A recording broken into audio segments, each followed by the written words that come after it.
Mathieu, bonjour. Ma première question, c'est vous venez tout récemment de sortir un ouvrage donc intitulé Plaidoyer pour les animaux. Et ma question, c'est dans un monde où tant de personnes souffrent, pourquoi faire un plaidoyer pour les animaux? Oui, curieusement, j'ai remarqué ces derniers jours, quand j'ai commencé à participer à des rencontres et à des interviews à propos de ce livre, que certaines personnes trouveraient presque indécent qu'on s'intéresse au sort des animaux alors qu'il y a tant de souffrance parmi les hommes. Alors évidemment, j'imagine qu'ils supposent qu'on doit faire un choix entre l'un et l'autre, comme si la bienveillance devait connaître des barrières. Mais si vous avez un soleil qui brille, en fait le soleil ça ne coûte pas plus cher de briller sur tout l'ensemble de la planète. S'il disait on va simplement restreindre mes rayons pour briller sur quelques personnes en particulier, en fait, il brillerait moins bien, même pour ces personnes-là. Donc si l'on commence à restreindre le champ de notre bienveillance, eh bien elle perd de sa qualité pour tout le monde, y compris pour les êtres humains. C'est pour ça que Lamartine disait, on n'a pas deux cœurs, un pour les humains, un pour les animaux, on a un cœur ou on n'en a pas.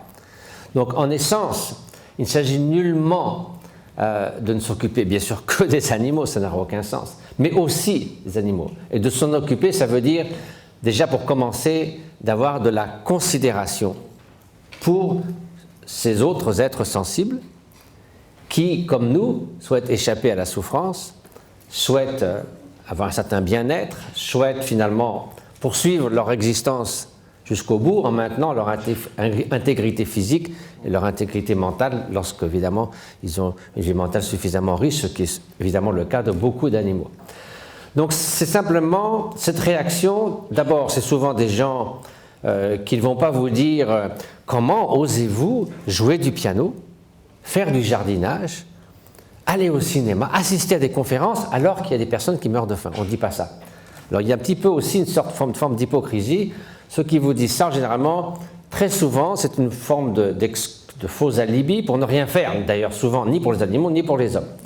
Parce qu'on s'est aperçu dans l'histoire que ceux qui se sont mobilisés pour l'abolition de l'esclavage, pour les droits de l'homme, pour les droits de la femme, pour les droits de l'enfant, ce sont aussi, comme Jeremy Bentham, Théodore Monod et bien d'autres, ceux qui les premiers ont attiré notre attention sur le fait que la question n'est pas savoir si nous avons des poils, des cornes, une queue ou pas, mais est-ce que les animaux souffrent? C'était la question de Jeremy Bentham.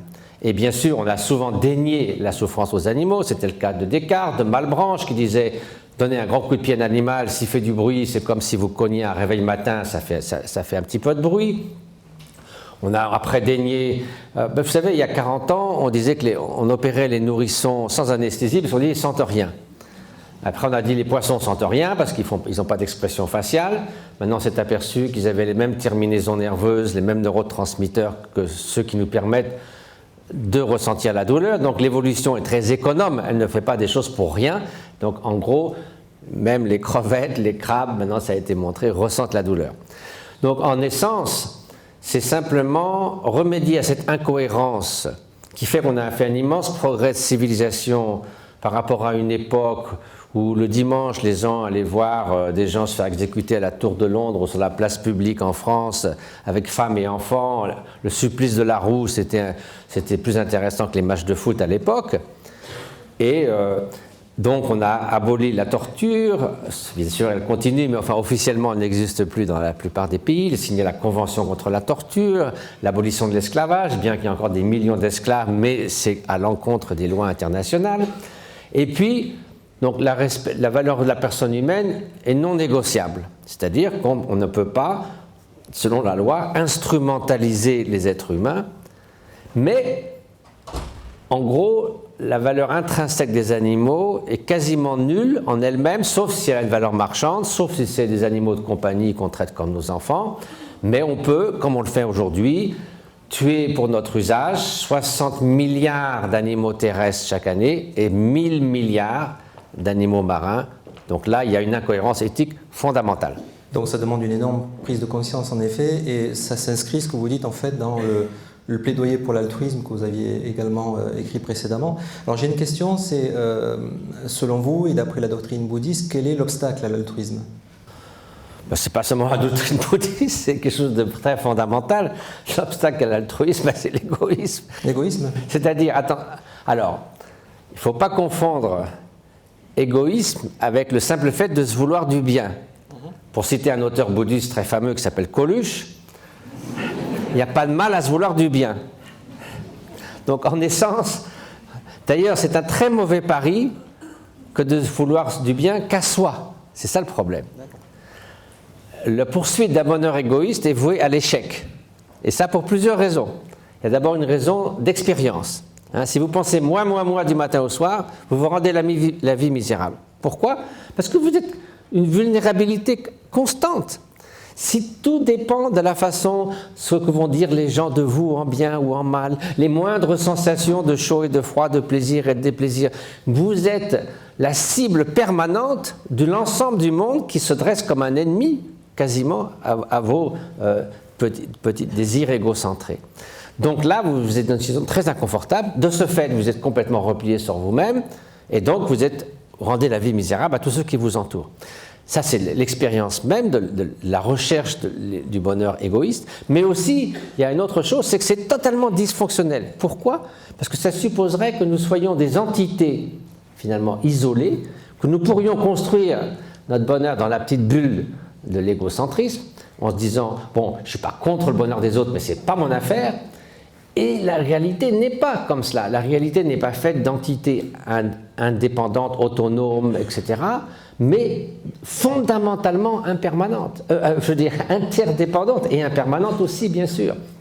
C'est-à-dire que, en fait, les objets n'existent qu'au travers des relations entre les autres. La production en interdépendance, ceci est parce que cela est. Et donc, de ce fait, ça ne peut pas fonctionner. Alors, l'altruisme, au contraire, il se trouve, le but de l'altruisme, évidemment, est d'accomplir le bien d'autrui, c'est son but ultime. Mais il se trouve que de surcroît, comme un bonus, c'est aussi la meilleure façon, comme un effet secondaire, d'accomplir votre propre épanouissement. Donc, intérieurement, c'est pour ça aussi que la générosité, l'amour du prochain, la bonté, la sollicitude sont les états mentaux qui sont les plus satisfaisants, au cours desquels on se sent en harmonie avec soi-même. Et bien sûr, la bienfaisance, son but principal étant orienté vers autrui, autrui va aussi ressentir les bienfaits de cela. Donc, émotionnellement ou expérientiellement, c'est l'état le plus satisfaisant. Et ensuite, l'autre aspect, du fait que ça tient compte de l'interdépendance, c'est-à-dire que je me rends compte, je ne me réveille pas le matin en souhaitant souffrir toute la journée. Si je me transporte dans l'esprit de quelqu'un d'autre, je peux imaginer d'un animal, d'un poisson, d'un être humain, son but dans l'existence n'est pas de souffrir. De ce fait, cette interdépendance, si j'en tiens compte, appelle à l'extension de mon altruisme, ma bienveillance. Parce que, si je vois dans ma propre expérience, mes tendances sont fortes. Je me sens très conditionné par ma culture, par mon passé, par des peurs, par des désirs. C'est là, je ne peux pas le nier. Donc comment justement on peut dépasser ces tendances à vivre une vie égoïste, justement, alors même que, comme vous le dites, d'abord c'est une illusion parce qu'on est tous interconnectés, et aussi que très probablement on n'arrivera pas à résoudre les grands enjeux de notre temps, chacun dans nos bulles qui vont s'entrechoquer pour dépasser quelque chose qui demande une gestion de complexité incroyable. Donc, quelle est la recette? J'imagine, c'est pas juste de se dire aujourd'hui je vais être généreux. Comment en fait accéder à comment dépasser en fait cet égoïsme? Alors, moi, ce qui me surprend le plus, c'est à quel point finalement on pourrait s'imaginer effectivement que d'un côté, tout le monde reconnaît qu'on est prêt à passer 15 ans, aller à l'école, avoir une formation professionnelle. On n'est pas né en sachant lire et écrire, en sachant faire des maths, jouer du piano, etc. Donc on accepte l'idée qu'au fil des années, un entraînement spécifique, assidu, qui prend du temps, va apporter comme résultat l'acquisition de capacités. Alors nous avons bien sûr un potentiel qui n'est pas le même pour tout à chacun, une sorte de ligne de base, notre point de départ qui est lié à beaucoup de facteurs, dont notre héritage génétique, dont l'environnement dans lequel nous avons grandi. Mais malgré tout, il y a ce potentiel, reste latent tant qu'on n'a pas actualisé. Par exemple, pour faire un sport, tout le monde a la faculté de faire un sport en général, ou de jouer du piano. Tout le monde ne viendra pas un virtuose, mais par rapport à n'avoir jamais touché un clavier, si vous vous entraînez pendant quelques années, au moins vous saurez jouer un petit peu du piano. Alors ce qui est mystérieux, c'est quand il en vient aux qualités humaines fondamentales, on se dit finalement c'est comme ça que je suis, c'est à prendre ou à laisser, je ne peux rien y faire, c'est comme si c'était gravé dans la pierre. Alors que c'est exactement la même chose, c'est-à-dire que ce que vous appelez les tendances, finalement qu'est-ce que c'est que les tendances? C'est le résultat, les sédiments, pensée après pensée, émotion après émotion, comment est-ce que j'ai réagi ou comment est-ce que j'ai, la façon dont j'ai fait l'expérience d'une pensée particulière. Est-ce qu'une pensée, par exemple, de mécontentement, est-ce que cette étincelle, ensuite, s'est propagée, a enflammé comme un tas d'herbes sèches qui a mené à la colère, au ressentiment, à l'animosité, à l'agressivité, à la violence verbale et physique? Est-ce que j'ai laissé une pensée envahir le champ de mon mental? Et si je fais ça une fois, si je fais ça 2 fois, si je fais ça tous les jours, évidemment, je vais acquérir une tendance. Donc, remédier ou trouver l'antidote à des tendances qui minent notre bien-être et celui d'autrui, comme la colère, la jalousie, l'arrogance, l'obsession, le désir obsédant, etc., etc. Ce n'est pas simplement, effectivement, en disant « tiens, je souhaiterais ne plus éprouver de jalousie », c'est de nouveau, pensée après pensée, savoir gérer ces pensées à mesure qu'elles surviennent, les laisser se défaire sans s'enchaîner pour envahir notre esprit, comme un oiseau qui passe dans le ciel et qui ne laisse pas de traces. Mais ce n'est pas en une seule fois, c'est bien sûr, c'est un processus permanent de façon de gérer les pensées. Et si vous faites ça, non seulement à chaque fois que, par exemple, une pensée de jalousie, de mécontentement, de colère, vous saurez la laisser se défaire, mais l'accumulation de ces mini-succès fera que peu à peu, vous allez changer vos humeurs et peu à peu vos traits de caractère. Donc c'est un travail de longue haleine, bien sûr. Donc c'est un petit peu le noble effort, en fait, dont on parle beaucoup dans le bouddhisme, le fait de contrôler. Est-ce qu'on peut parler de contrôler ses pensées, ou est-ce qu'il y a quelque chose de plus transcendant, en fait, dans votre approche? Bon, alors le mot, bien sûr, on parle de maîtrise de notre esprit, mais alors, dès qu'on parle de contrôler, maîtriser, souvent les gens ont une sorte de réaction en disant ce que je veux, moi, c'est la liberté. Donc, contrôler, on a cette idée qu'on va enfermer notre esprit dans une sorte de carcan. Et j'ai entendu une fois une jeune femme sur la BBC anglaise disant « Moi, pour moi, la liberté, c'est de faire tout ce qui me passe par la tête sans que personne n'y trouve rien à redire. » Tout ce que je veux quand je veux. Ça veut dire d'être l'esclave de toutes vos pensées, sans exception. Donc, comment est-ce qu'on peut relier cette notion de liberté véritable à la notion de maîtrise? Il y a un exemple qui me semble refléter ça bien. Imaginez que cette jeune femme qui disait « la liberté, c'est de faire tout ce qui me passe par la tête », si un marin mettait ça en application. Ça voudrait dire naviguer, c'est prendre un bateau, on part en mer, et alors, tout ce qui vous passe par la tête, c'est quoi? C'est le bateau, je vais laisser le bateau aller, ou que les courants l'emmènent, ou que les vents le poussent, et évidemment, on finit quoi? Sur des rochers. Donc ça, c'est pas naviguer, c'est dériver. Donc, faire tout ce qui vous passe par la tête, c'est la dérive, c'est pas la liberté. Donc, maîtriser et être libre, libre de quoi? Libre de naviguer. Je veux aller vers cette île particulière, je veux faire le tour du monde, vous prenez la barre du bateau, vous réglez les voiles, vous êtes maître de votre bateau, donc libre de naviguer là où vous souhaitez y aller. C'est-à-dire, dans le cas d'une transformation de l'esprit, la maîtrise, c'est d'aller de la confusion à la connaissance, de l'asservissement à ces toxines mentales que sont la haine, l'avidité, etc., à la liberté, à l'absence de ces toxines mentales, etc., etc. C'est d'aller d'une distorsion de la nature de la réalité comme étant solide, permanente, etc., à avoir l'interdépendance, l'impermanence des choses, la non-réalité solide de ce qui nous semble être solide. Tout ça est un processus de libération, finalement. Et de prise de conscience, puisqu'il y a des choses qui nous paraissent extrêmement vraies, là, maintenant, au moment où vous parlez, et qui remettent en question des postulats dont on a hérité, en fait, et qu'on ne questionne jamais. J'aimerais savoir par rapport à Quand vous dites en fait de prendre justement cette distance, en fait, cette liberté par rapport par exemple aux pensées ou aux émotions, est-ce que ça ne nous renvoie pas à la méditation et à l'objet de la méditation, de développer cette... alors on dit beaucoup l'équanimité dans le vipassana par exemple, dans cette pratique-là. Est-ce que c'est la méditation qui aiderait justement à pouvoir évoluer au-delà de juste une pensée positive, mais évoluer, j'irais au niveau du cœur de mon être, au niveau de mon sens de soi, au niveau de me reprogrammer en quelque sorte, je ne sais pas, j'aimerais savoir en fait ce que vous en pensez. Comment la méditation s'inscrit en réponse à ce que vous venez de dire précédemment? Peut-être conviendrait-il tout d'abord de démystifier ce mot, méditation, parce que souvent, bien sûr, c'est un mot occidental qu'on utilise dans certains autres contextes aussi spirituels de l'Occident. Aussi, il y a la méditation, l'imitation des promeneurs solitaires, etc. C'est aussi une méditation, c'est une sorte de penser encore et encore à un sujet qui vous préoccupe. Mais ce qu'on entend aujourd'hui évidemment par méditation, généralement dans le grand public, c'est une idée d'une technique en général orientale, du bouddhisme, l'hindouisme, etc., du soufisme. Mais si l'on voit, pour simplifier la question et en fait élargir le sens de ce mot, si l'on regarde l'étymologie, le sens des mots qu'on a traduits par méditation, c'est assez différent. Le mot sanskrit bhavana veut dire cultiver.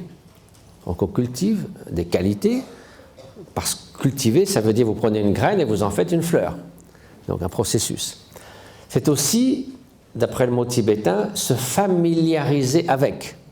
Alors, ça ne veut pas dire forcément uniquement cultiver une qualité particulière, comme l'amour altruiste, mais aussi se familiariser avec quelque chose qui, jusqu'à maintenant, nous avait un peu échappé. C'est quelqu'un que vous ne connaissez pas, vous avez un visage familier, vous le reconnaissez tout de suite. Par exemple, en Occident, souvent, vous parlez à des personnes extrêmement cultivées, vous leur dites, vous parlez de la nature de l'esprit, souvent, ça n'évoque pas grand-chose. Pourquoi ? Parce que nous ne sommes pas familiers du fait que nous sommes tellement pris par les tourbillons de pensées qui ne cessent de virevolter du matin au soir, nous ne sommes pas familiers avec l'idée ce dont on pourrait faire l'expérience derrière le rideau des pensées. Finalement, il y a quelque chose de plus fondamental qui permet toutes les pensées, l'imagination, les émotions, le souvenir, l'anticipation de l'avenir, cette faculté cognitive de base, cette conscience lumineuse qui permet toute chose, la faculté de connaître, qui est différente d'un caillou, par exemple, qui ne connaît pas grand-chose a priori. Cette faculté première qui définit la nature de la conscience, on dit lumineuse dans le sens, non pas qu'elle brille dans le noir, mais qu'elle éclaire, d'une part, mes perceptions du monde extérieur, mais mon monde intérieur. Elle éclaire mes propres pensées. C'est comme une lampe qui s'illumine elle-même. Elle n'a pas besoin d'une deuxième lampe pour s'illuminer. Donc cet aspect-là, nous ne sommes pas vraiment familiers avec cela. Nous en faisons rarement l'expérience. Donc, vous voyez, méditation, ce mot, se familiariser avec, entraîner son esprit, cultiver des qualités, ça recouvre un spectre extrêmement vaste de processus de découverte que l'entraînement, auquel vise l'entraînement de l'esprit. Donc ce que vous dites, pour moi, c'est très éclairant, parce que dans les médias branchés, en fait, aujourd'hui, la méditation, c'est devenu très courant et parfois un petit peu galvaudé. Donc c'est pas d'abord thérapeutique, c'est pas d'abord une technique de relaxation psychospirituelle, c'est accéder à quelque chose qui est même, d'après ce que vous venez de dire, qui existe avant les pensées et avant les émotions, quelque chose qui est cette conscience lumineuse en fait avec laquelle on peut se familiariser par la pratique de la méditation, c'est ça ? Oui, alors d'abord, c'est effectivement de reconnaître que ce qui permet tous les processus mentaux, c'est le fait d'avoir cette conscience de base qui est un peu comme, si vous voulez, la lumière, par exemple. La lumière me permet d'éclairer toutes sortes de choses. Mais la lumière en elle-même n'est pas modifiée. Si elle éclaire un tas d'ordures, elle ne devient pas sale. Si elle éclaire un monceau d'or, elle ne devient pas chère. Mais elle permet de faire ça. Elle n'est pas modifiée par le contenu, mais elle permet le contenu. Ou si vous prenez l'exemple d'un miroir, la qualité d'un miroir. Pourquoi est-ce que le miroir est un objet précieux qu'on peut garder toute sa vie ? C'est parce qu'en fait, il permet une infinité d'images sans devenir vieux. Vous n'achetez pas un miroir qui est bon pour 1000 réflexions et après, il faut le jeter pour en acheter un autre. C'est-à-dire que les images qui apparaissent dans le miroir n'appartiennent pas au miroir, ne pénètrent pas le miroir, mais permettent toutes ces images d'apparaître.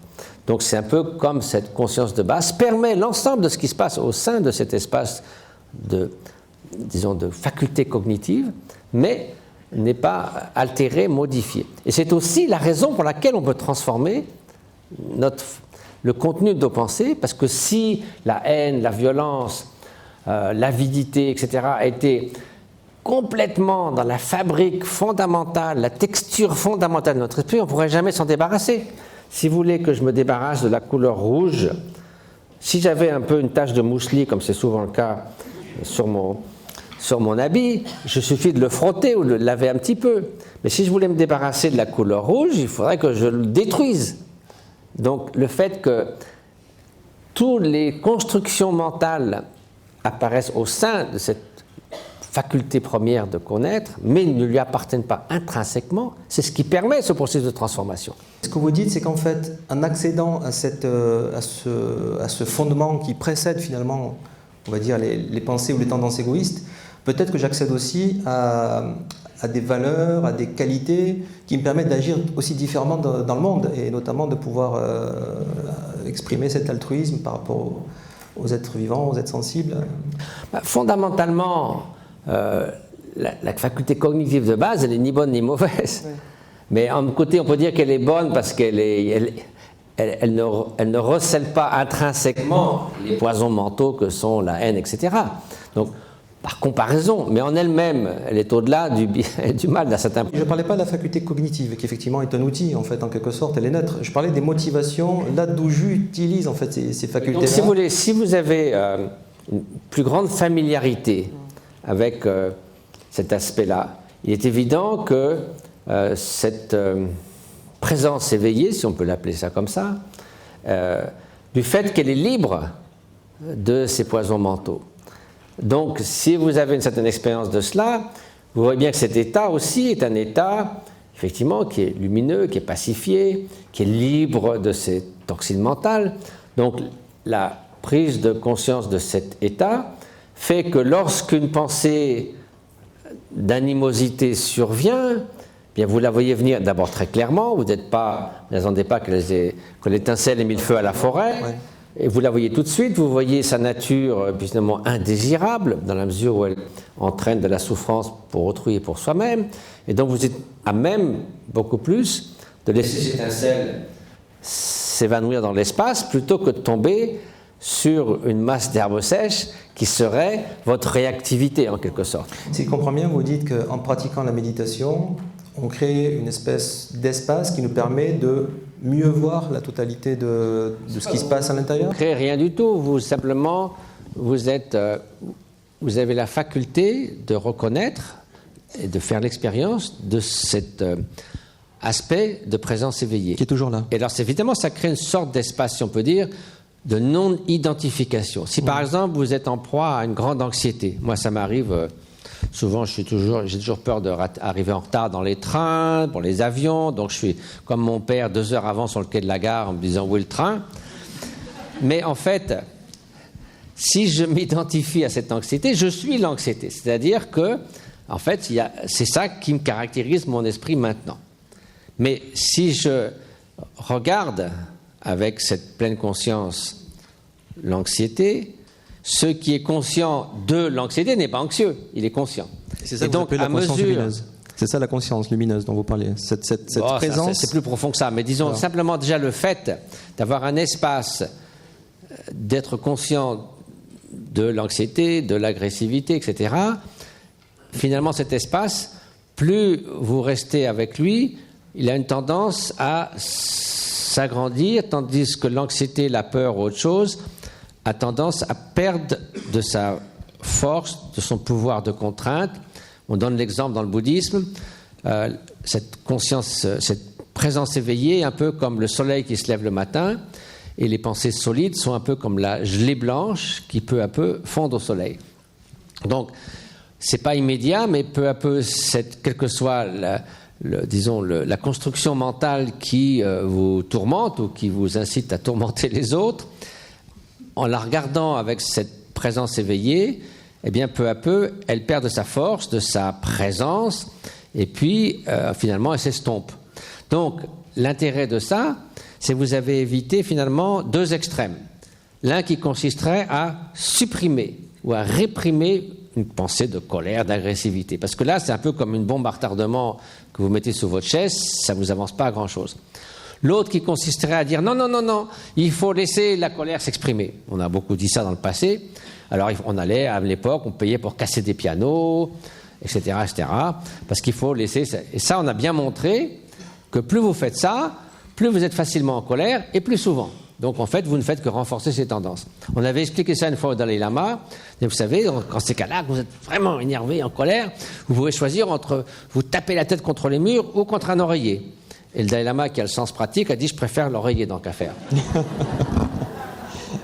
Si je suis identifié, par exemple, à la colère, je vais agir de manière inconsciente, presque de manière mécanique, à partir de cette colère-là, alors que ce que j'ai compris de ce que vous disiez, c'est que par cet espace qui est là, mais auquel on ne porte pas forcément attention, on libère une capacité de choix, j'ai l'impression. C'est-à-dire, au lieu d'agir de manière compulsive et inconsciente, conditionnée, je dirais, j'ai le sentiment qu'en se désidentifiant de ces choses-là, parce que ce n'est pas réellement moi, que justement on libère une capacité de choix et agir de manière plus objective et plus appropriée, et du coup plus altruiste, etc. Est-ce qu'on peut dire ça ?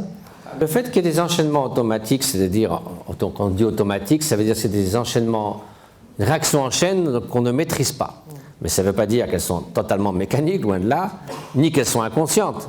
Simplement, si vous voulez, on ne les maîtrise pas, on est un peu comme pris dans le flot d'une puissante rivière. Donc on est emporté par nos propres constructions mentales et on devient l'esclave de nos pensées. Mais ça ne veut pas dire que c'est quelque chose qui est mécanique dans le sens de non conscient et puis inconscient dans le sens qu'on ne s'en rend pas compte parce qu'on est distrait, mais non pas parce que c'est enfoui quelque part dans un soi-disant subconscient, parce que du point de vue de la méditation, la notion d'inconscient, c'est comme si vous disiez est-ce qu'il y a des zones d'ombre au milieu du soleil ? Donc, dans la pleine conscience éveillée, la notion d'inconscient n'a pas beaucoup de sens. Ce qui ne veut pas dire, bien sûr, que dans le cerveau, il y a 90% des processus dont on n'est pas conscient, parce que ça prendrait, s'il fallait être conscient de tout ce qui se passe dans le cerveau, on en passerait notre vie à ça. Donc, c'est normal qu'il y ait des mécanismes dont on ne se rend pas compte, on n'est pas toujours conscient de la façon dont notre cœur bat, dont le sang circule dans notre corps, mais ça, c'est une autre affaire. D'accord. Et vous avez beaucoup parlé de présence éveillée, et donc le terme en fait, le terme Bouddha en fait, ça vient du sanskrit en fait, et je crois que ça veut dire en fait justement s'éveiller, comprendre, prendre conscience. Et prendre conscience, enfin bon, c'est autre chose. Ça dépend ce qu'on entend par prendre conscience. Est-ce que c'est prendre conscience du sort d'enfants qui sont maltraités, d'animaux maltraités avec un grand C. En fait, le mot tibétain est assez révélateur. C'est un mot en 2 syllabes, Sangye. Sang, ça veut dire clarifier ou purifier tout ce qui est à purifier. C'est-à-dire que toutes les zones d'ombre ont été remplacées peu à peu par la lumière. Mais ça, ce n'est pas un processus instantané. C'est peu à peu, la lumière se répand et l'ignorance, la confusion mentale, la distorsion de la réalité laisse place à une adéquation entre la façon dont on perçoit les choses et la façon dont elles sont, etc., etc. Donc, il y a cet aspect de purifier, non pas parce que notre nature fondamentale est impure, d'après le bouddhisme, la nature du Bouddha est en chaque être, c'est un peu comme une pépite d'or. Mais une pépite d'or, elle peut avoir été des siècles enfouie dans sa gangue, elle peut être tombée dans la boue, ou même pire, dans un amas d'excréments, mais l'or lui-même n'a pas changé. Donc ce qu'on appelle purifier, c'est un petit peu un processus d'écarter ce qui masque la nature fondamentale de l'esprit ou de la bouddhéité. C'est un petit peu comme si vous pouvez être une centaine d'années dans un pays où il y a constamment le ciel est couvert, c'est-à-dire qu'il y a constamment des nuages, mais le soleil derrière et le ciel bleu n'ont jamais cessé un instant de briller. Donc c'est plutôt écarter ces voiles, écarter ces nuages, et c'est en ça que consiste le chemin. Donc naturellement, ça peut être qu'un chemin progressif, parce que si vous avez un ciel rempli de nuages, c'est peu à peu que ces nuages se dissipent, à la suite de causes et de conditions que vous amenez par la pratique spirituelle. Donc dans ce sens, c'est finalement redécouvrir notre nature véritable, mais c'est pas si facile que ça. Donc attendez, donc la deuxième sang, c'est clarifier. Gye, ça veut dire développer. c'est-à-dire dans le sens de s'épanouir, comme un bourgeon qui maintenant est pleinement épanoui, donc c'est le plein épanouissement de la connaissance, de la sagesse, de la compréhension de la nature de la réalité, et de toutes les qualités d'amour inconditionnel, etc., qui accompagnent cette connaissance ultime. Ouais, c'est très inspirant. On parle beaucoup, en fait, souvent de l'éveil des consciences, et le Bouddha disait, on lui posait la question de savoir s'il était un dieu, il disait non, je suis éveillé. Est-ce que donc on peut dire que l'éveil, c'est l'éveil des consciences, ou l'éveil tel que vous vouliez de le définir, c'est la solution en fait au mot de l'humanité en termes d'accéder à cet altruisme, d'accéder peut-être à ce dépassement de ces... Il y a l'expression de cette pépite d'or qui est en chacun d'entre nous. Quand on parle souvent de l'éveil des consciences, c'est quand même quelque chose de beaucoup plus simple, beaucoup plus ordinaire. Par exemple, l'éveil des consciences par rapport à des violations des droits de l'homme, l'éveil des consciences par rapport au sort infâme que nous réservons aux autres espèces.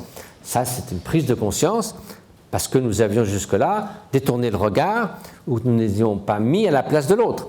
Kafka disait « La guerre, c'est un prodigieux manque d'imagination ». Donc de ne pas s'imaginer aussi poisson, de ne pas imaginer un animal dans un abattoir. 15% des animaux, au moment où ils sont découpés en morceaux, sont encore conscients. Donc ne pas s'imaginer ça, à ce moment-là, la compassion s'arrête au bord de l'assiette, ça c'est clair. Donc c'est une prise de conscience, c'est de voir la réalité telle qu'elle est. Mais ça n'a rien à voir avec la bouddhéité, l'éveil qui consiste à l'élimination totale de l'ignorance et de la confusion mentale. Ça c'est quand même une autre affaire. Est-ce que c'est donc vous dites en fait, vous nous appelez, vous nous invitez à aller vers davantage de profondeur pour découvrir cette conscience lumineuse, pour reprendre vos termes. Ça prend du temps. Je vous invite d'abord, je vous invite à rien du tout d'ailleurs. Moi j'essaie de faire ce que je peux. Simple. Moi je me sens attiré et invité par ce que vous dites. Vous êtes tout à fait libre de faire absolument ce que vous voulez. Moi, ce que je pense que la bonne solution, c'est d'abord de se rendre compte qu'on est un mélange d'ombre et de lumière, donc ce n'est pas un état optimal, qu'il y a des choses qu'on pourrait malgré tout améliorer dans notre existence, et que c'est possible. Donc déjà, c'est une bonne chose. Donc c'est possible comment ? Dans le cas de l'expérience vécue, en transformant la façon dont fonctionne notre esprit. Donc il faut déjà se rendre compte de ça. Notre esprit peut être notre pire ennemi et notre meilleur ami. Donc commençons déjà par de façon très élémentaire à mieux gérer nos émotions, nos pensées, moins en être l'esclave, et puis peu à peu, les étapes révéleront elles-mêmes les éléments du chemin. Est-ce que la pratique de la méditation, justement, ne nous conduit pas dans cette direction ? Vous parlez de découverte de notre nature véritable, d'accéder en fait à un sens de soi qui n'est pas justement ce sens égoïste. Est-ce que ce n'est pas la première brique sur le chemin justement de l'éveil ou le chemin de l'action plus juste ou de l'action plus éveillée pour accéder à cette présence éveillée dont vous parlez, pour mettre en cohérence en fait nous, qu'est-ce qu'on doit faire au quotidien pour pouvoir justement commencer à emprunter ce chemin, alors qu'il soit bouddhiste ou qu'il ne soit pas bouddhiste d'ailleurs. Est-ce que la méditation est une bonne première brique ? Alors de nouveau, moi j'aime pas trop parler du mot méditation, mais encore que bon... ça m'arrive d'en parler, mais pour attirer l'attention du fait que c'est plus large que l'idée qu'on se fait habituellement de la méditation. Parce que souvent, en méditation, les clichés, c'est faire le vide. Comment est-ce qu'on peut faire le vide ? Je veux dire, ça ne tient pas debout. Si vous allez rester sans penser pendant 1 heure, essayons. Et se relaxer. Bon, se relaxer si on est très tendu, c'est très bien, mais simplement essayer de bloquer les pensées, je veux dire, ça va pas aller. C'est Oscar Wilde qui disait « Je ne pense pas, et quand je pense à rien ». C'était une boutade, bien sûr. Donc, en gros, encore une fois, revenons à l'idée de cultiver certaines qualités, d'une part, ça peut être l'altruisme, et de se familiariser d'abord avec la façon dont les pensées, les émotions surviennent, et se familiariser avec cet aspect plus fondamental de cette présence éveillée qui est se reposer dans cette présence éveillée, évidemment, c'est quelque chose qui est extrêmement libérateur. Mais ça, c'est un processus de familiarisation, parce que nous sommes un peu comme des enfants turbulents, notre esprit ne reste pas en place, et souvent quand des gens disent « je commençais à méditer, mais moi je ne suis pas doué », j'ai l'impression que mes pensées sont encore plus que quand je ne médite pas. En fait, ce n'est pas qu'elles sont plus nombreuses, c'est qu'on se rend compte de l'étendue de la catastrophe. Mais c'est vrai. On ne fait pas attention. On dit que c'est comme l'eau qui passe Vous êtes dans une prairie, vous pensez que la prairie est sèche et vous marchez, plaf, vous tombez dans l'eau. L'eau ne cesse de courir sur les herbes, on ne le voit pas. Ce petit bruit constant, ce bavardage mental, Mingyur Rinpoche parle le bavardage des neurones. Ça n'arrête pas du matin au soir. Donc c'est un petit peu ça, donc il faut devenir plus familier et donc il faut un tout petit peu s'émanciper. Anne, est-ce qu'on a une question du public? La conscience est-elle uniquement liée au mécanisme du corps et au sens où reste-t-elle après la mort corporelle? Moi je pensais que c'était le sujet de la conférence de ce matin d'ailleurs. Alors là en 5 minutes ça va être dur. Que dire? Alors qu'il est quelle heure là? Allez, on vous donne 10 minutes si vous voulez. Très simplement, les principes de base, c'est si vous examinez la matière par exemple, vous pouvez descendre de plus en plus petit, vous avez cette table, ensuite vous avez de la sciure de bois.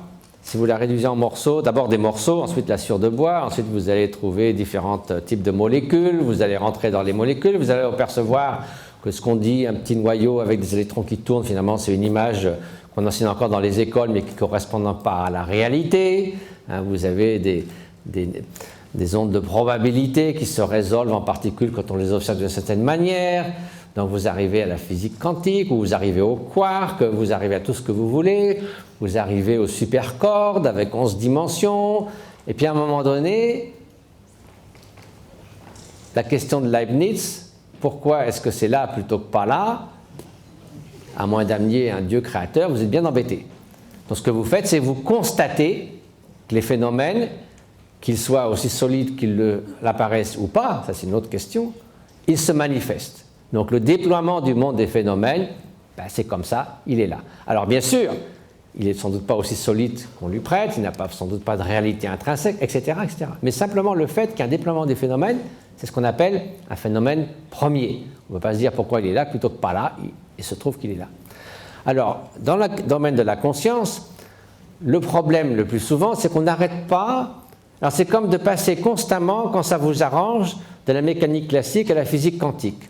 Alors quand vous voulez quand même que le monde existe, c'est solide, alors vous parlez de la mécanique classique, puis à un moment donné, vous voyez les principes de la mécanique quantique qui défient l'imagination que nous avons, comme si un caillou pouvait en même temps être le caillou, et puis les ondes qu'il crée autour. Enfin bon, il y a une inconsistance pour l'esprit qui veut enfermer les choses dans des concepts solides. Donc dans le domaine souvent de la conscience, on alterne souvent entre la perspective à la troisième personne, c'est-à-dire des corrélations, qu'est-ce qui se passe dans mon cerveau quand je pense à la couleur bleue, quand je pense à l'amour, quand je suis empli de colère, ou etc., etc. Alors on peut effectivement faire des corrélations, mais ça ne vous renseigne en aucune façon sur la nature de l'expérience. Qu'est-ce que c'est que de voir la couleur rouge, du point de vue de l'expérience vécue, de ressentir de l'amour, même si vous décrivez. Et ça, comme disent certains philosophes de la conscience, le problème facile à résoudre, qui n'est pas facile, ce serait le brain project, c'est-à-dire de décrire jusqu'au neurone près exactement tout ce qui se passe à tout moment dans la conscience. Vous ne serez pas beaucoup plus avancé parce que vous ne saurez toujours pas ce que c'est que de ressentir de l'amour et de voir une couleur rouge. Donc l'expérience elle-même, c'est en fait ce qui précède tout. Alors, l'expérience à la première personne, c'est-à-dire, voilà, de même que je vais aller dans des niveaux de matière de plus en plus subtils, jusqu'à la physique quantique, par exemple, ou au vacuum quantique, qu'est-ce qui se passe si je prends ce qui définit la conscience, c'est-à-dire l'expérience, et que je descends plus avant, comme j'irai chercher les particules élémentaires ou le vide quantique? Eh bien, d'abord, je vois les pensées, bien sûr, ensuite, je vois cette présence éveillée. À un moment donné, il y a quelque chose qui est simplement une faculté cognitive de base, et puis là, je ne peux pas aller plus loin. Dans cette faculté cognitive de base, je vois mes neurones, je ne sais même pas que j'ai un cerveau. J'ai passé 150 heures dans un IRM, on m'a dit que j'avais un cerveau, je suis très content. Je suppose que j'en ai un. Évidemment, j'en ai un, mais en fait, je ne le sens pas. C'est un des seuls organes du corps qu'on ne sent pas. Sauf quand, bon, s'il y a des méningites ou autre chose, mais le cerveau lui-même, il n'y a pas de terminaison nerveuse. Donc, je n'arrive pas du tout aux neurones, j'arrive à la conscience pure. Et à ce moment-là, de nouveau, je ne peux pas aller plus loin, donc pourquoi c'est là plutôt que pas là? C'est un phénomène premier. Donc ça, c'est très compliqué. Il y a beaucoup de questions philosophiques, mais je crois que c'est ce genre d'approche qu'il faut poursuivre, et c'est ce genre d'approche qui permet ensuite d'élargir le sujet à beaucoup d'autres questions. Ce que vous dites, en fait, c'est que cette conscience, elle est première, elle est immanente, elle est éternelle. Selon le bouddhisme, alors pour prendre la casquette bouddhiste, donc si quelque chose comme le monde soi-disant matériel des phénomènes, donc il ne peut pas être créé ex nihilo, c'est-à-dire qu'il ne peut pas y avoir rien et puis quelque chose. On dit dans le texte bouddhiste, 1 million de causes ne peuvent faire exister ce qui n'existe pas. Parce que le néant, finalement, ce n'est pas quelque chose, évidemment, par nature. C'est l'idée qu'on a de l'absence des phénomènes. Donc l'idée de l'absence des phénomènes ne peut pas être une cause. C'est un concept.